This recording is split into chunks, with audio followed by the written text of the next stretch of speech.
আসসালামু আলাইকুম। তো এখানে হচ্ছে কি সকাল সকাল এক কলস রস নিয়ে আসছিল, তো দুইটা হাঁড়িতে বসিয়ে দিয়েছি। এই যে দেখতে পাচ্ছেন বলক উঠে গেছে অলরেডি। এটা প্লেট, এটা অনেকটাই টানছে একদম। এই যে উপরে যে বাবলসগুলো উঠেছিল আমি ফেলে দিয়েছি। দেখ, এটাকে টানাবো, কিছুটা দিয়ে পিঠা তৈরি করব আর অল্প কিছুটা গুড় তৈরি করব। এই যে একটা হাঁড়িতে রস জাল দিলে হচ্ছে গিয়ে রস মানে এটা একটু দেরি হয়, পানিটা টানতে, রসটা টানতে দেরি হয়। আর এরকমের খোলা হাঁড়িতে দিলে এটা খুব তাড়াতাড়ি হয়ে যায়, টেনে যায়।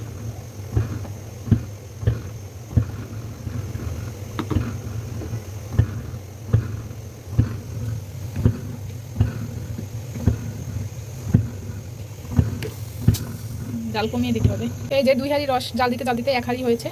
আর হচ্ছে গিয়ে কিছুটা হচ্ছে গিয়ে এই যে দুধের ভিতরে দিয়েছি, এটা দিয়ে হচ্ছে দুধ চিতই তৈরি করা হবে এটা দিয়ে।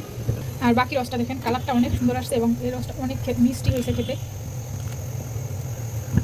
অনেক মিষ্টি। 2 হাঁড়ি রস জাল দিতে এইটুকু পরিমাণ হয়েছে, মানে এক কড়াইও না, কড়াইয়েরও কম। এখন হচ্ছে গিয়ে এটা দিয়ে গুড় তৈরি করবো। আর এখান থেকে কিছুটা পরিমাণে রস হচ্ছে গিয়ে জাল দেওয়ার পর এই অবস্থায় হচ্ছে গিয়ে একটা বোতল ভরে রেখেছি, যাতে হচ্ছে গিয়ে পরবর্তীতে রসের পিঠা খেলে এটা খাওয়া যাবে, ফ্রোজেন করে রেখেছি। আর এই সবটুকু রস, কালারটা কিন্তু মাশাআল্লাহ খুব সুন্দর আসছে এবং খেতেও কিন্তু অনেক মিষ্টি। আপনারা তো ঘ্রাণটা শুনতে পান না, ঘ্রাণটা কিন্তু দারুণ। এই যে গুড়ের কালারটা দেখেন, জাস্ট মাশাআল্লাহ। মানে এটা নিজে হাতে তৈরি করার যে একটা আনন্দ বা একটা ভালো লাগা, এটা বলে বোঝানো যাবে না। আর এরকম যে বাবলসগুলো হয়, কালারটা এরকমের হয়, এটা আমার কাছে খুবই ভালো লাগে দেখতে। এই যে এখন কিন্তু কাছে থাকতে হবে, কারণ বারবার বলক উঠবে। এক কলস রস জাল দিতে কতটুকু হইল। অবশ্যই এখান থেকে কিছুটা রেখে দিচ্ছি, যাতে হচ্ছে গিয়ে পরবর্তীতে খেতে পারি। তো এই যে দেখতে পাচ্ছেন কালারটা কত সুন্দর আসতেছে,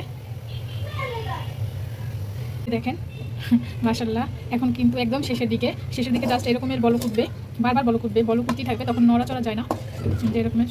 আর নাড়তে হবে একটু পরপরই। কত সুন্দর কালারটা আসছে মাশাআল্লাহ।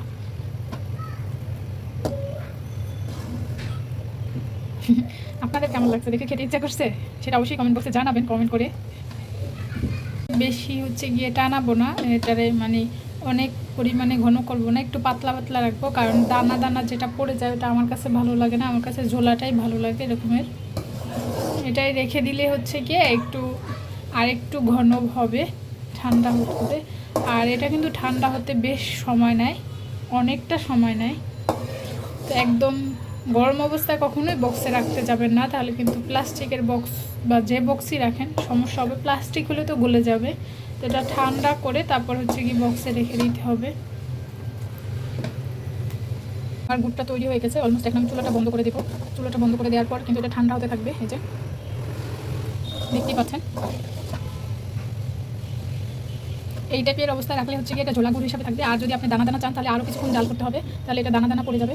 তো আমি যেহেতু দানা দানা চাই না, এই জন্য এরকম অবস্থায় হচ্ছে কি বন্ধ করে দেবেন।